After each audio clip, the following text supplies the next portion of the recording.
नमस्कार दोस्तों, स्वागत है आपका हमारा YouTube चैनल फियर फाइल्स में।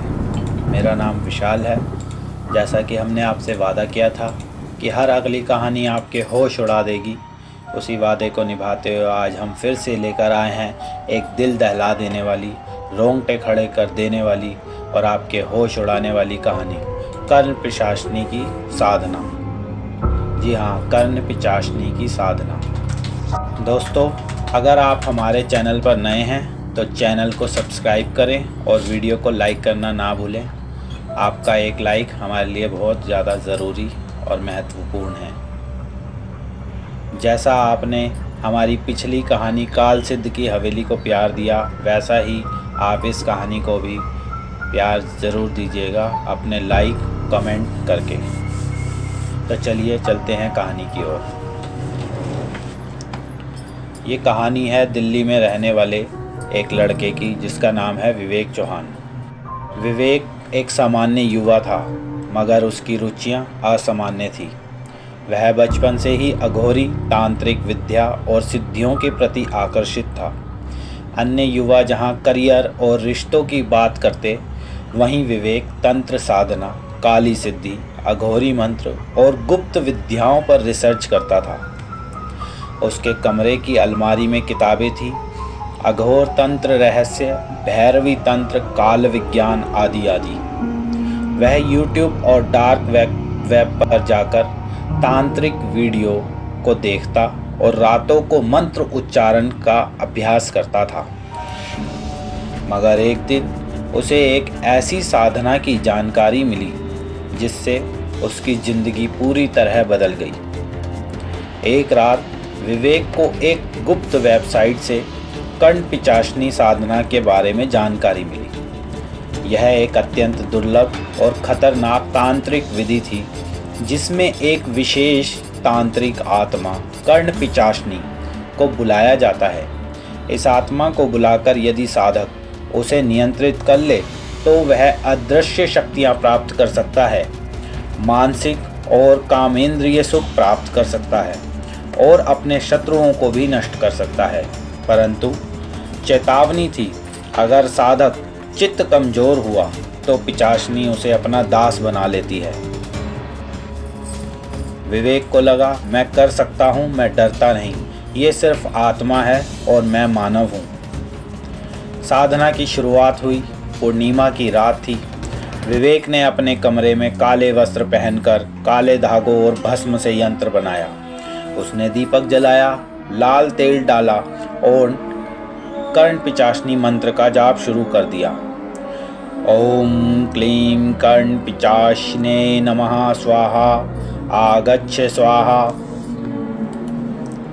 करीब 3 घंटे बाद वातावरण बदलने लगा। कमरे की दीवारें सिहरने लगी, खिड़कियां खुद ब खुद बंद हो गई और दीपक बुझ गया। और फिर वहां प्रकट हुई एक लंबी स्याह छां वाली, जिसमें स्त्री के आकार की झलक, चमकती हुई रक्त सी आंखें और सिर से बहते बाल जो फर्श तक पहुंचते थे। उसकी आवाज़ धीमी और मोहक थी। तूने मुझे बुलाया है साधक, अब तू मेरा है। इतना कहकर कर्ण पिशाचनी ने उसे आशीर्वाद दिया कि मैं तुझसे सिद्ध हो गई हूँ। और विवेक ये इतना सब देखकर रात को सो गया। अगले कुछ दिनों तक विवेक को लगा जैसे वह बहुत शक्तिशाली हो गया है। उसकी बातों में आकर्षण था, लोग उसके प्रभाव में आते। वह अजीब अजीब सपने देखता जिनमें वह हवाओं में उड़ रहा होता, अथाह ऊर्जा महसूस करता। कर्ण पिशाचनी हर रात उसके सपनों में आती, कभी प्रेमिका बनकर, कभी देवी बनकर, कभी अजनबी औरत की तरह। शुरू में उसे ये सब मोहक लगा, परंतु धीरे धीरे उसका शोषण शुरू हुआ। अब रात में उसकी नींदें टूटने लगी, उसे सांस लेने में दिक्कत होने लगी। कभी कभी उसके शरीर पर खरोंचे और जलन के निशान दिखते। उसकी आंखों के नीचे काले घेरे पड़ गए। वह सो नहीं पाता था। वह कम बोलने लगा। लोगों से उसने दूरियां बनानी शुरू कर दी। उसके सपने अब सुखद नहीं रहे। वह सपनों में जलते हुए शवों के बीच खुद को घसीटते हुए देखता। पिचाशनी अब उसे डांटती, मारती और चीखती, तू अब मेरा साधक नहीं, तू दास है, मेरा दास। उसके कमरे में अब हर समय एक गंध बनी रहती, जैसे जलते बालों और रक्त की गंध। जैसी बदबू शमशान में आती है शव जलने की, वैसी बदबू समय समय पर उसको महसूस होने लगी। वह अंदर से टूटने लगा, मानसिक रूप से छिन्न भिन्न हो गया, भावनात्मक रूप से वह टूट चुका था और वह अवसाद यानी डिप्रेशन में चला गया। उसके दोस्त और रिश्तेदार उसे कॉल करते, मगर वह किसी का भी जवाब नहीं देता। सोशल मीडिया से वह गायब हो चुका था, ऑफिस से छुट्टी ले चुका था और फ़ोन बंद कर कर एक कमरे में कोने में पड़ा रहता था। ना अंदर जाता था ना बाहर, सिर्फ अंधेरे कमरे में अवसाद रूप में जा चुका था। ये खबर जब उसकी माँ को पहुँची तो उसकी माँ तुरंत ही दिल्ली पहुँची।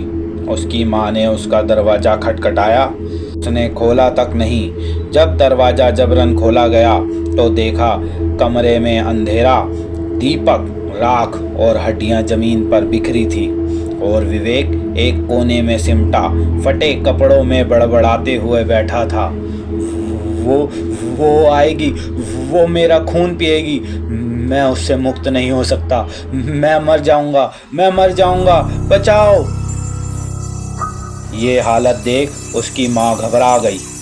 उसकी माँ ने तुरंत अपने पड़ोसियों से इस बात का जिक्र किया। उसी शाम एक पड़ोसी जो आयुर्वेदाचार्य था, उसने एक पुराने बाबा को बुलाया जिनका नाम स्वामी वशिष्ठ गिरी, जो वर्षों से तंत्र रक्षा के विशेषज्ञ थे। जैसे ही बाबा घर में दाखिल हुए, उन्होंने आंखें बंद की और बोले, यहाँ कोई साधारण शक्ति नहीं, यह कर्ण पिचाशनी का प्रभाव है। यह लड़का उसे बुलाकर अब खुद उसमें बंध चुका है।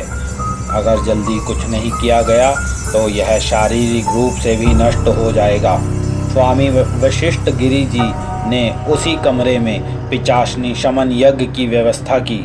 4 दिशाओं में नारियल, नींबू, लाल धागा और भस्म से 4 यंत्र बनाए गए।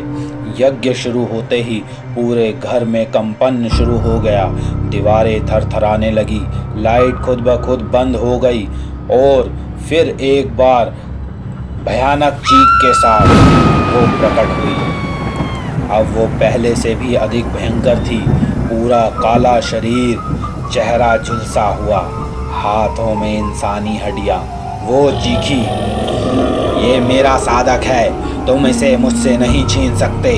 बाबा ने मंत्र उच्चारण तेज किया, ओम ह्रीं पिचाशने दुर्गा स्वाहा, हन हन पिचाशनी बंध नाशाय स्वाहा। कमरे में प्रकाश फैलने लगा। पिचाशनी ने जोर जोर से चीखना शुरू कर दिया। विवेक छटपटाने लगा। पिचाशनी इधर उधर भागने लगी। दीवारों पर एक काली परछाई जोर जोर से उसके साथ साथ भाग रही थी और देखते ही देखते दीवारों पर खून के सने पैरों के निशान छपते जा रहे थे। धीरे धीरे कमरे में अंधेरा बढ़ता जा रहा था।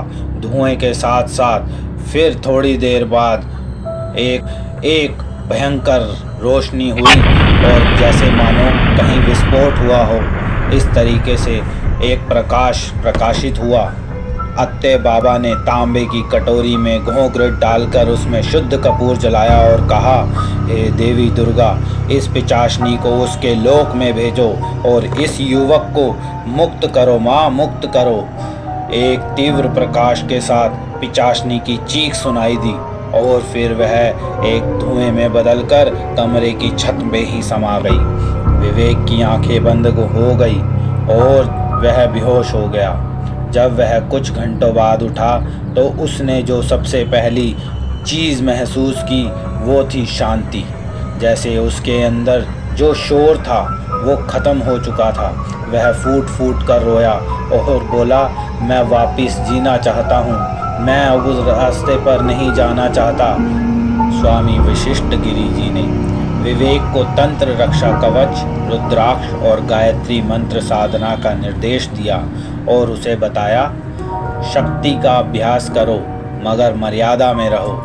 जो अधर्म की शक्ति को बुलाता है, अंत में वही शक्ति उसे निगल जाती है। विवेक ने इंटरनेट, किताबें और साधना सब छोड़ दी और एक योग शिक्षक बनकर अब वह दूसरों को सिखाता है कैसे मन की शांति ही सबसे बड़ी शांति है। तो दोस्तों, कैसी लगी आपको आज की कहानी? आशा करते हैं आपको ये कहानी पसंद आई होगी। और अगर आपके पास भी है कोई भूतिया किस्सा कहानी जो आपने अपने किसी दोस्त रिश्तेदार से सुना हो और आप हमसे शेयर करना चाहते हो, तो आप डिस्क्रिप्शन में दिए गए मेल आईडी पर मेल कर सकते हैं। Thank you.